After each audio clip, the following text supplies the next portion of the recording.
Hi, this is Rachel from the Period Whisperer and the Healthy Womb websites, and I'm doing a short series on essential oils, how to use them safely, and myth busting. So these are short, bite-sized videos that take you through a few key things you need to know in order to use essential oils safely. So in this video, we're going to cover what to do if you have a reaction to an essential oil. Before we get started, there are actually several things you can do to prevent having a reaction. Number one is check that any new oil you receive is sealed and it's not been opened before. That way you know it hasn't gone rancid. Number two, pay attention to expiry dates. This is really important. Different essential oils will go off at different times and they do need to be stored appropriately. So moving on to that, store them in a dark and cool place. This is because they can break down really quickly if exposed to sunlight, if heated, or if they've been opened for a while. So it is really important that we pay attention to expiry dates to make sure that they're still safe to use. Also do a patch test like you would with hair dye and other strong chemicals, because that's what an essential oil is, and dilute in small doses and work your way up to a stronger dilution. Always do this in small amounts so that if you do have a reaction, you've not covered half your body in a substance or all your arm, it's just one small area. And this may seem obvious, but do not use carrier oils you're allergic to. If, like me, you have a nut allergy, you want to stay away from things such as peanut oil as a carrier oil, because it will still have a reaction even if you just put it on your skin, or it could make your reaction worse when you do come across peanuts again. So do avoid carrier oils you're allergic to and patch test them, as well as patch testing diluted essential oils. So what to do if you have a skin irritation?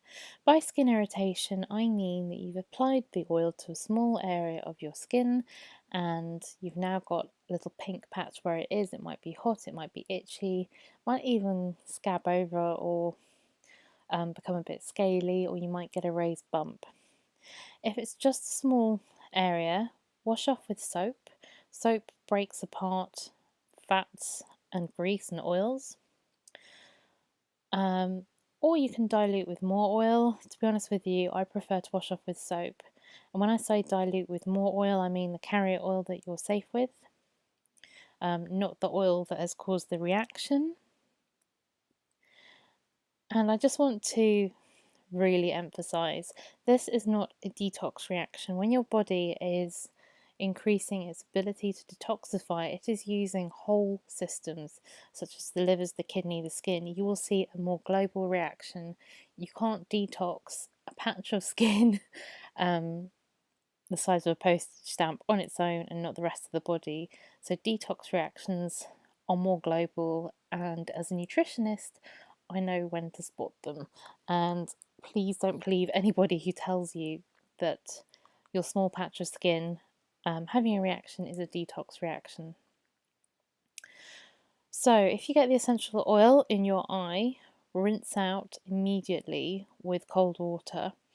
You will have to stick your head under a tap, or if you've got an eye rinse, still put your head sideways and make sure the affected eye is closest to the ground.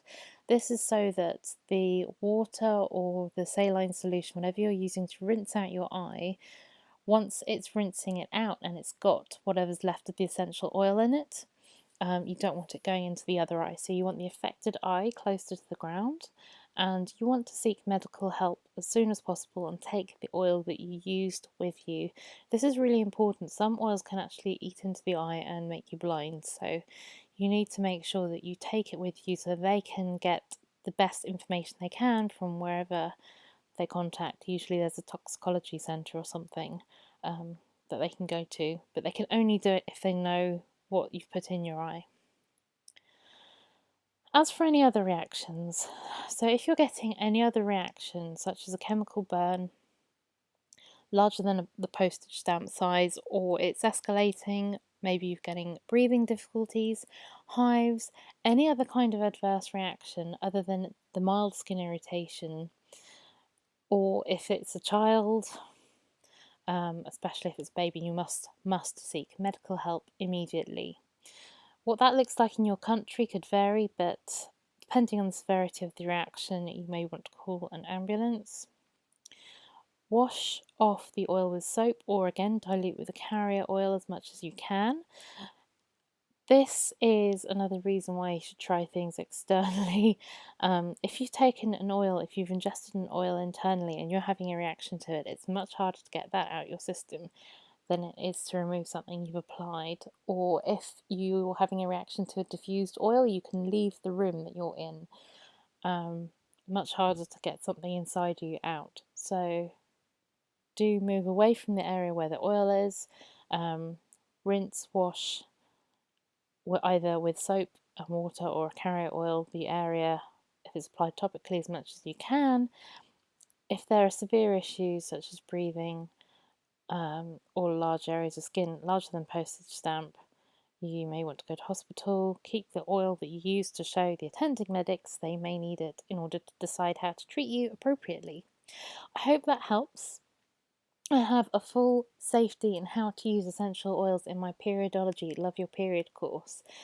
So if you're interested in learning more about zero waste periods, how to use more body-friendly period products, how to use essential oils for period pain, journaling around your period, understanding the first period, the menarche experience, having meditations for your cycle, this is the course for you. I will leave the link in the down bar and feel free to look it up, and do look at the other safety videos as well.